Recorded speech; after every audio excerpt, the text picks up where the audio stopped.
اللہ اکبر اللہ اکبر اللہ اکبر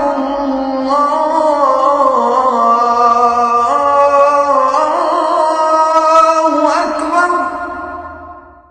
تبلیغی جماعت کی ابتدا 1926 میں ہریانہ کے میوات سے ہوئی۔ میوات کے علاقے میں مسلمانوں کی بڑی تعداد رہتی تھی جنہوں نے عہد وسطیٰ کے اخیر میں اسلام قبول کیا تھا۔ وہ نیم مسلم اور نیم ہندو تہذیب کے زیر سایہ زندگی بسر کر رہے تھے۔ اس دوران اس علاقے میں شدی تحریک شروع ہوئی جس کا مقصد مسلمان کو ہندو بنانا تھا، جبکہ اسی دوران انگریز بھی مسلمانوں کو عیسائی بنانے کی کوششیں کرنے لگے۔ ان کوششوں سے بعض مسلمان ارتداد کا راستہ بھی اپنا چکے تھے۔ تبلیغی جماعت کے بانی مولانا الیاس رحمۃ اللہ علیہ نے مسلمانوں کے ایمان کا خطرہ محسوس کیا اور مدرسہ مظاہر علوم سہارنپور سے اپنا درس و تدریس کا کام چھوڑ کر مسلمانوں کی اصلاح کا کام شروع کیا۔ وہ میوات کے مسلمانوں کی اصلاح کے کام میں مصروف ہو گئے۔ اس جماعت نے حیرت انگیز طور پر اصلاحی کام کیے ہیں۔ بہت سے دین سے دور مسلمانوں کو اس نے دینی مزاج عطا کیا ہے اور ان کی اصلاح کی ہے۔ تبلیغی جماعت پوری دنیا میں راہ راست سے بھٹکے ہوئے مسلمانوں کو دین مستقیم کی تعلیمات پر عمل پیرا ہونے کی تبلیغ کرتی ہے۔ پاکستان سمیت دنیا بھر میں اس اصلاحی جماعت کے کام سے متاثر ہو کر سیدھے راستے پر چلنے والے افراد کی تعداد کا شمار